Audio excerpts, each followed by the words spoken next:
So, hey, Bubbles Cat, part 2. Oh, should be working, I shouldn't be doing this. I hope you like this, I hope you enjoy this. It's enjoyment in a way.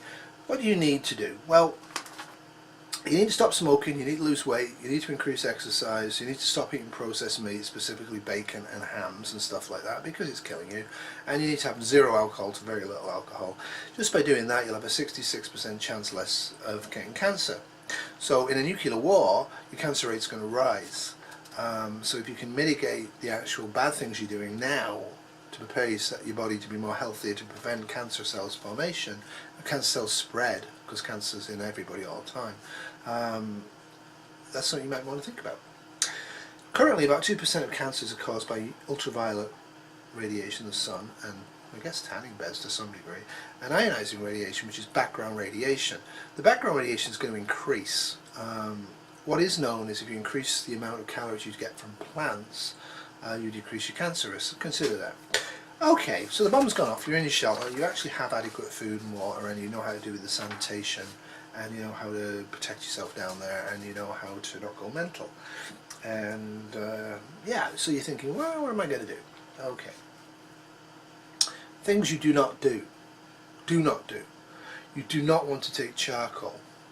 Charcoal will not help radiation clearance from the body, and in fact will make things a lot worse. So no charcoal. Okay.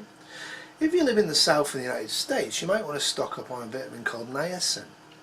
After about 6 months or so, your body stocks will be gone of that, and mostly you get that from corn and I think rice. Anyway, corn for sure. So until you can grow adequate corn again, or you have enough corn in your stores, pellagra is going to come back to the southern states. If you lived in the southern states, Google it, look it up. You want to drink about 3 to 4 litres of non-contaminated water a day. This will keep you hydrated and will flush out radiation that you've ingested. You want to take about 1 tablet of vitamin D once every day or two. If you're not getting 20 minutes of sunlight, you want to sprout seeds to get yourself fresh greens. Potassium iodide tablets. Everybody should be taking these for 1 to 2 weeks after a nuclear exposure event. The younger you are, the more important it is that you actually take these. And again, there'll be links to my PowerPoint, which nobody ever looks at, which actually gives you dosing for children and neonates. So you really, if you have children and neonates, you really kind of need to look at that. Remember iodide, so don't give it if you're allergic. If you can't get hold of potassium iodide tablets, which do not expire, by the way, if they kept dry and cool, you might want to use quite a bit of seaweed that's got iodine in it. Might help. All it does is block the thyroid, by the way. The recipe gets cancer, but children who are growing and neonates are very particularly able to absorb the type of iodine from nuclear waste that actually accumulates in their growing thyroids, and that's why it's really bad. After the Windscale accident in the United Kingdom in 1957, within 10 years, multiple children had thyroid cancer. So that's kind of why it's important to have potassium iodide, even though a lot of people rubbish it. Somebody my age, it's probably pointless. I have it, government gave me free. Yay, socialism. Alright, what else you want? Pectin. Pectin's been done in other people's videos. I think Brad did it from FSS, and that was done well. Metamucil is a good idea as well, because you might get constipation from some of the stuff I'm going to recommend. It also helps clearance. Clearance. Say you've ingested, swallowed radioactive material. If you eat meat, that's going to be in your bowel, irradiating your bowel for 5 days on average. If you are a vegan, it'll be in your bowel for an average of 1 day. Go vegan. Now you want antacids. Antacids are great things. Like if you're on antacids now, and I see people with bug out bags with antacids in, your diet's terrible and you need to fix it. But an antacid that is aluminium phosphate or aluminium hydroxide as the principal ingredient, you need to buy 3 or 4 bottles of that now. The reason being, if you take 2.5 grams by mouth for about 5 days in a row, after exposure to contaminated substances that you've probably ingested, Remember, if you're sealed in a basement a long way away from it, eating stock food, don't take any of this stuff. Keep it for when you have to go up and start harvesting food. That will bind in the bowel and excrete bad stuff. Sodium bicarbonate, pure sodium bicarbonate. Make sure it doesn't come from the dollar store, for goodness sake. It's got to be pure sodium bicarbonate. It's hard to get the exact information on this other than tablets, but if you have the tablets available, you would take 2 of them every 4 hours for while you have radiation poison sickness until about 3 days afterwards. Now, most people don't have the tablets, so I would say, as far as I can tell, it's hard. I would say a teaspoon a day for 7 days after exposure is what you need to be doing. Now, the other thing with this is why take sodium bicarbonate. It actually removes it removes uranium via the urine. So this is why when you're in shelter, your urine needs to be stored outside of the shelter.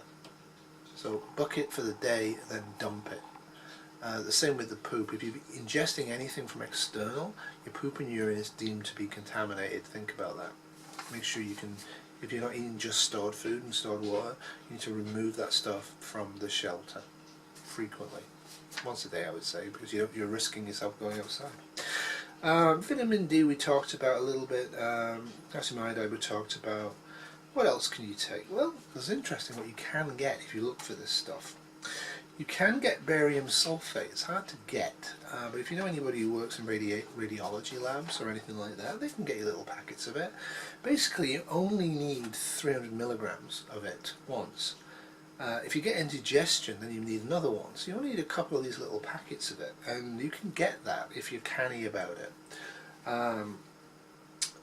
It removes strontium, so it's a good thing. You've got to be exposed to it right from the food.